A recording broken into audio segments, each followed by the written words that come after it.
বিরতির পর স্বাগত। দিল্লিতে তৈরি করা হয়েছে আরএসএস এর সদর দফতর, একেবারে চকচকে এই সদর দফতর, যেখানে প্রায় 4 একর জমিতে থাকা একটি সদর দফতরে রয়েছে 12 তলার 3টি বিল্ডিং, রয়েছে গ্রন্থাগার, রয়েছে অফিস, তাছাড়া 300টি মোট ঘর রয়েছে।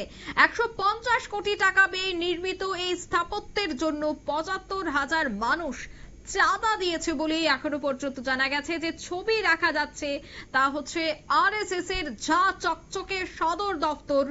দিল্লিতে এই সদর দফতর তৈরি করা হয়েছে 150 কোটি টাকা খরচ করে, যেখানে 12 তলার 3টি বিল্ডিং থাকছে, যেখানে রয়েছে গ্রন্থাগার থেকে শুরু করে অফিস থেকে শুরু করে প্রায় 300টি ঘর। আরো বিস্তারিত জানবো, টেলিফোন লাইনে যুক্ত হয়ে গেছে প্রতিনিধি সম্রাট চৌধুরী। সম্রাট, ঠিক কি আপডেট রয়েছে এই মুহূর্তে? দেখো, কিছুদিন আগে আমরা দেখলাম যে বেশ ঘটা করে দিল্লিতে কংগ্রেসের যে নতুন সদর ভবন সেটা উদ্বোধন করা হয়েছে এবং এর মধ্যে অনুষ্ঠিত হয়ে গেল দেশের রাজধানী দিল্লির সেই হাইটেক নির্বাচন। বিজেপি জয়লাভ করেছে এবং ঠিক এই কয়েকদিনের মধ্যেই আবার আমরা জানলাম যে বিজেপি আরএসএস এর যে সদর কার্যালয়, সেই সদর কার্যালয় আগামী কিছুদিনের মধ্যেই উদ্বোধন হতে চলছে। কোথায় সেই সদর কার্যালয়? দীনদয়াল মার্গে তৈরি করা হয়েছে সেই সদর কার্যালয়। 2018 সাল থেকে ভবনের তৈরি কাজ শুরু হয়েছিল, যার নাম রাখা হয়েছে কেশবপুঞ্জ। এখানে দেখো 3টি টাওয়ার তৈরি করা হয়েছে। খুবই মানে আরএসএস এর এই যে সদর দপ্তর বাস্তব দিক দিয়ে বিচার করলে কিন্তু খুবই অত্যাধুনিক।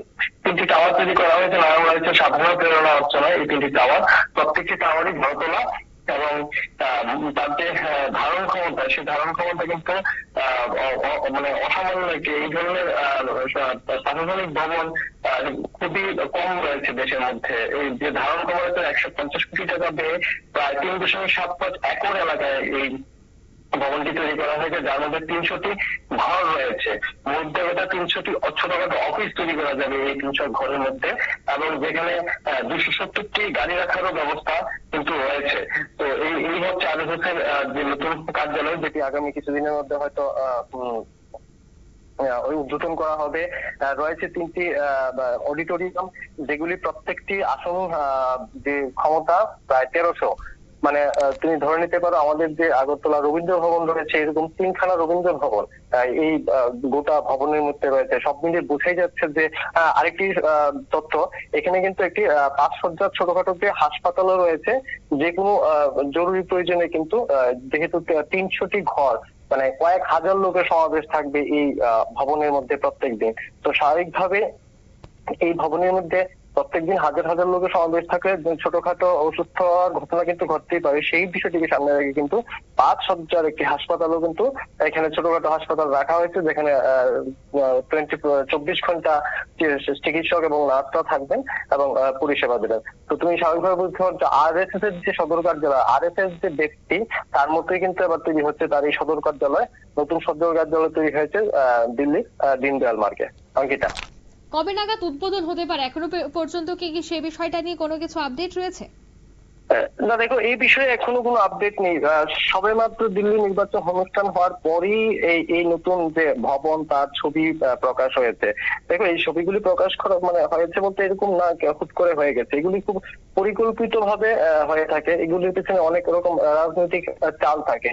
এখনো এই বিষয়টি স্পষ্ট নয় আরএসএস বা মানে বিশেষ করে আমি আরএসএস এর কথাই বলবো। আরএসএস এর মতো সংগঠনের রাজনৈতিক পদক্ষেপ নিয়ে অগ্রিম কোনো কিছু ভবিষ্যৎবাণী করাটা খুবই একটা ভুল সিদ্ধান্ত। কারণ তাদের রাজনৈতিক মানে যে সিদ্ধান্তগুলি থাকে তারা খুবই নিখুঁত এবং গোপনীয় থাকে।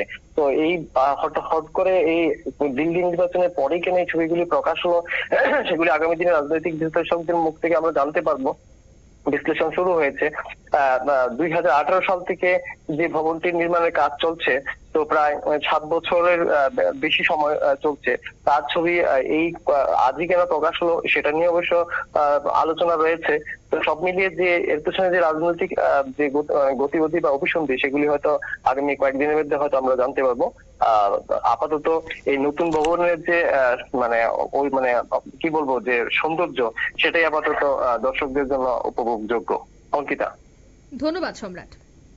অর্থাৎ দিল্লিতে আরএসএস এর যে সদর কার্যালয়, সেই সদর কার্যালয়ের ছবি ইতিমধ্যেই প্রকাশ্যে এসেছে, যা একেবারে ঝাঁচকচকে।